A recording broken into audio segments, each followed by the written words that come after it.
Assalamualaikum, kialhe, singgae. Semoga kalian dalam kondisi sehat walafiat dan happy-happy terus di sana.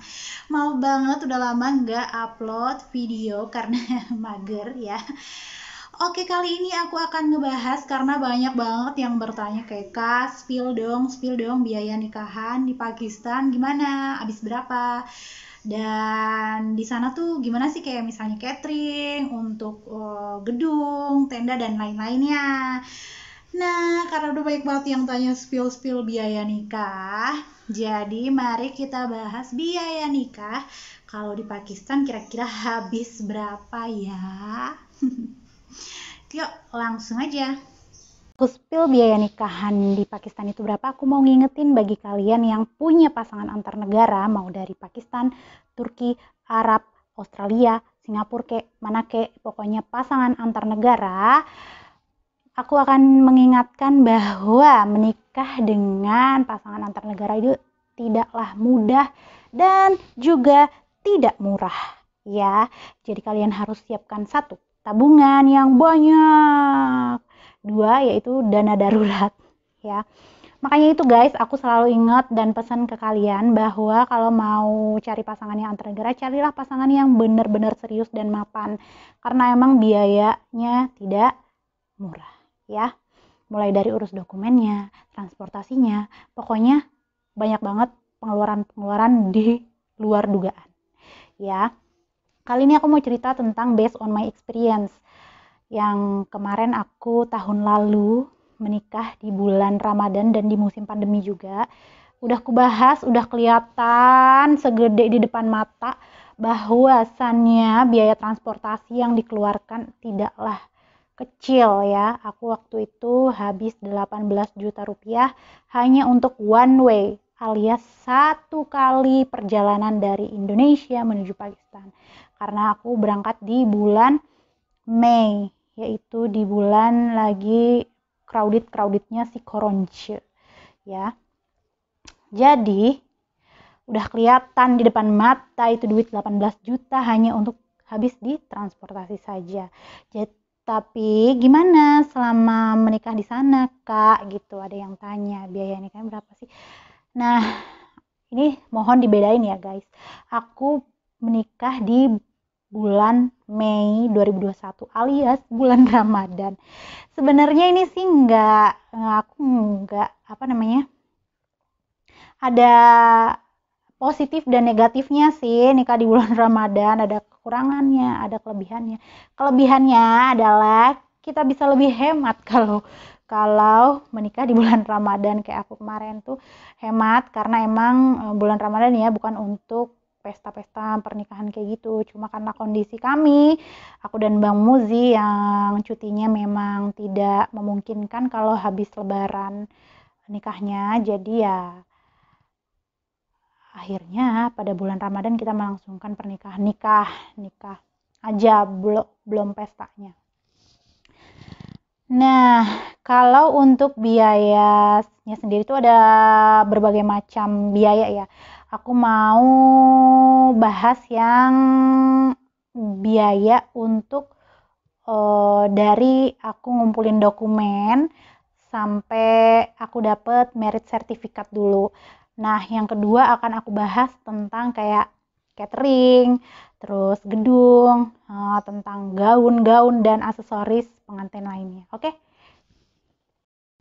Nah, langsung aja yang pertama itu adalah biaya untuk urus-urus dokumen alias biaya nikahnya nih. Ibarat kata kalau di sini tuh kayak nikahnya ngedatengin penghulu ke rumah gitu ya. Biaya nikahnya tuh berapa sih di Pakistan gitu. Nah, waktu itu Bang Muzi decide untuk memakai seorang lawyer. Jadi lawyer ini tugasnya adalah untuk mengurus dokumen-dokumen kita berdua, aku dan Bang Muzi, dari awal sampai untuk dapat merit certificate-nya. Nah, Bang Muzi hire lawyer itu sekitar kisaran uangnya itu ada di 4 juta sampai 5 juta. Itu jadi tapi urusan dokumen udah beres, kita tinggal nyerahin dokumen kayak ID card, ID cardnya Bang Muzi, ID cardku, paspor Bang Muzi, pasporku, KTP, kakaknya Bang Muzi, kakak aku, birth certificate, dan lain-lain yang persyaratan pernikahan itu diserahkanlah ke lawyer. Nah, lawyernya yang ngurusin ke kayak KUA-nya gitu. Nah, habis lawyernya ngurus ke KUA itu, beberapa hari kemudian kita tentuin tanggalnya mau nikah di tanggal berapa. Dan waktu itu aku menikahnya di tanggal 19 Mei 2021 ya. Sampai akhirnya lawyer dan kayak ustadz, kayak penghulunya gitu datang ke rumah. Itu untuk menikahkan aku ya. Itu adalah biaya pertama. Biaya 4 juta sampai kita itu dapat buku nikahnya kayak gini, guys. Bukan buku nikah sih, apa sih? Kayak ya paper gitulah. Nih gini, guys. Ini bahasa Urdu semua ya. Gitu ya. Begini. Semoga terlihat gini. Ini ada banyak banget gini. Nah, tuh gini. Dan juga begini. Ini biayanya, ini semuanya kita pakai lawyer. Ini Bang Muzi hire lawyernya sekitar harga 4 sampai 5 juta. Tergantung sih lawyernya yang kalian pakai, yang lawyer di mana gitu. Oke. Gitu. Nah, belum stop sampai di situ. Karena sehabis dapat kayak gini, ini tuh belum sah di mata negara. Jadi ini tuh kayak apa ya? Pengantar kita untuk mendapatkan merit certificate. Nah, untuk mendapatkan merit certificate ini, si Bang Muzi juga harus update ID card-nya dia dari single pindah ke merit gitu. Untuk kalau alhamdulillahnya, tapi kalau di Pakistan tuh kayak apa? Gampang banget gitu loh, ngurus Kenadra sehari kayak beberapa jam itu udah jadi, dan itu biayanya cuma 100.000. Nah, setelah itu Bang Muzi registrasiin ini, yang paper ini, dan apa namanya, dan masukin data-data aku ke kantor konsul itu ya, untuk mencetak ini, guys, yang namanya merit certificate. Nih, sertifikat nikah. Jadi begini, untuk ininya aku nggak ngerti ya dia bayar berapa.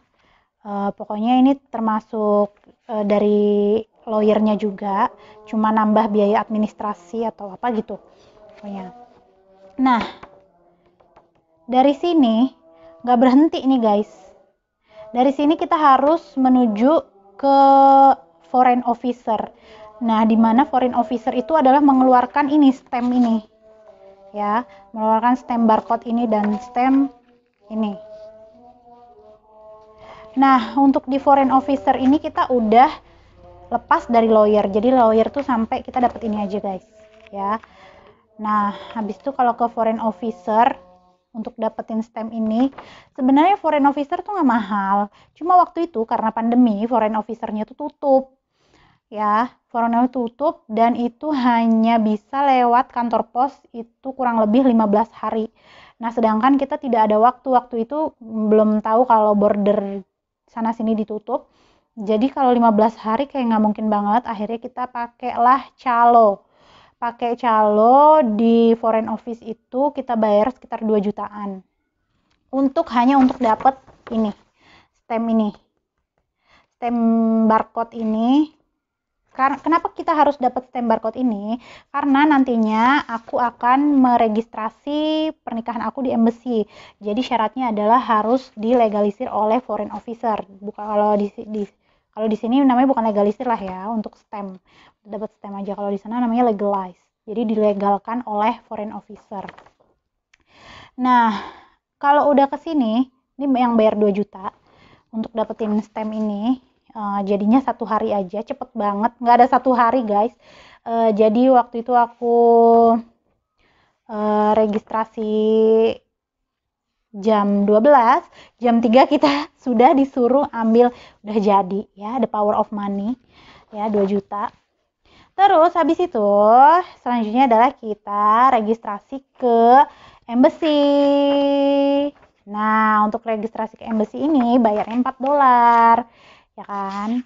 Tuh, ini murah kok kalau ini, kalau apa, udah pencatatan perkawinan di embassy itu murah, cuma bayar $4 aja. Nah, itu dia tadi ya kan, dicatat tuh tadi biaya lawyer 4 juta, biaya ngasih ustadz tuh sejutaan, terus foreign officer-nya 2 juta, sama biaya embassy $4 ya. Dicatat itu untuk biaya dokumen-dokumen yang aku urus di Pakistan. Yang kedua yaitu kayak biaya tete bengek, aksesoris nikah. Kalau untuk baju aku lehengganya punya 2. Yang pertama lehengga nikah, yang kedua adalah lehengga walimah. Kalau untuk semua itu aku sih emang bener-bener nggak tanya karena udah disediain dari pihak keluarga, dan mereka belanjanya tuh jauh hari sebelum aku datang ke Pakistan. Jadi sewaktu abis aku lamaran itu mereka langsung kayak belanja gitu ya kan, dan aku nggak ngerti, dan aku juga nggak tanya sih sama Bang Muzi atau sama keluarga kayak lehenga aku berapa ya gitu. Nah tapi aku tuh taunya waktu sepupu aku mempersiapkan nikahan sepupu aku, jadi ngerti nih harga-harga lehenga nih segini ya. Nah kalau di Pakistan itu baju nikahan itu kagak ada yang sewa ya, jadi wajib beli baru, dan itu udah jadi hak milik kita gitu. Tapi sayangnya nggak aku bawa itu lehenga-lehenganya karena berat banget, satu lehenga tuh kayak bisa 8 kilo 9 kilo ya. Dan itu masih aku tinggal di Pakistan. Nah, kalau untuk baju lehenga, baju pernikahan ala-ala Pakistan seaksesorisnya, mungkin itu habis di sekitaran angka 4-5 jutaan. Ya, lengkap dengan aksesorisnya. 4-5 jutaan. Itu harus beli. Ya, kagak ada yang nyewa karena di sana tuh pride-nya untuk pakaian tuh kayak harus baru dan harus punya lo gitu, nggak ada tuh disewa-sewa. Kalau di Indonesia kan kita bisa ya sewa-sewa gitu kayak rias pengantin dan apa. Nah untuk rias pengantinnya alhamdulillah karena aku nikahannya di bulan Ramadan, jadi nggak ada tuh parlor di sana sebutnya ya, atau MUA-nya di sana yang buka tuh kagak ada.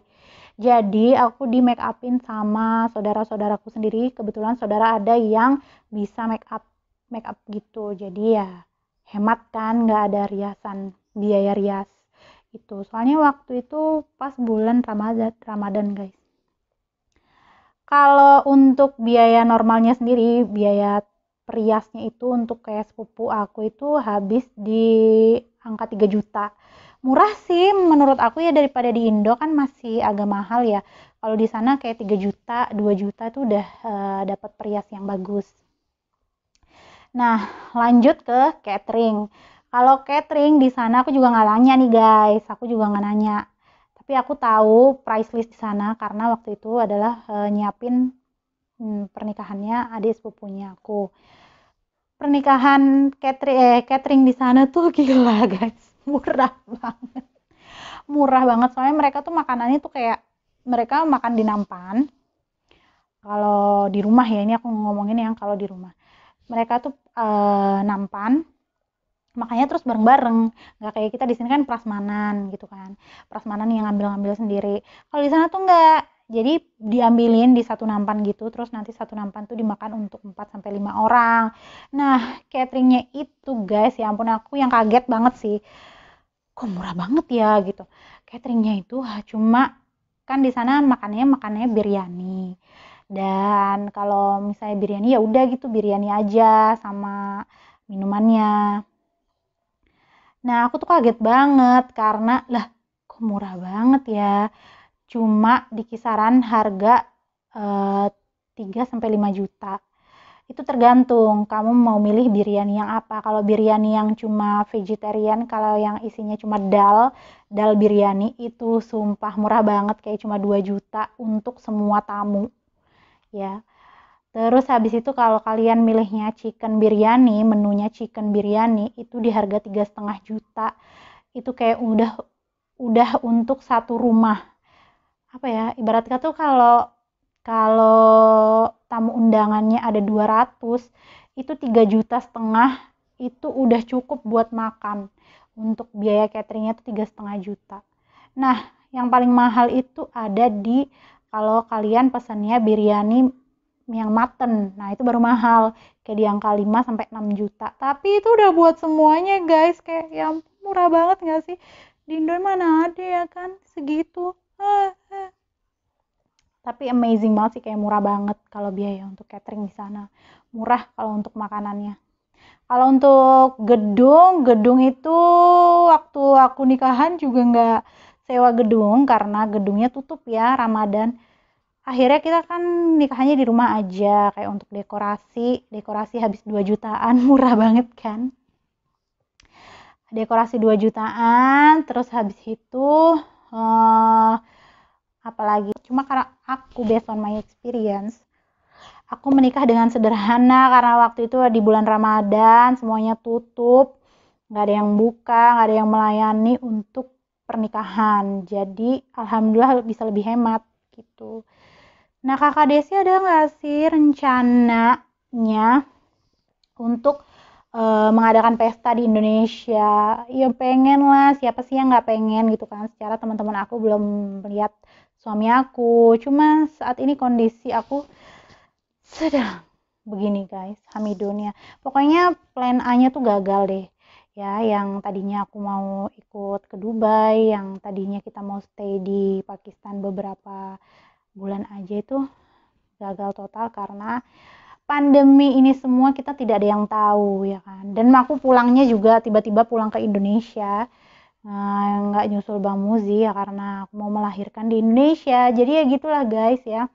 Pokoknya intinya kalau mau menikah dengan dua negara itu harus siap-siap biaya emergensi yang besar dan biaya tabungan yang besar juga ya guys. Jadi semangat untuk kalian yang pejuang halal dan pejuang LDR. Love you.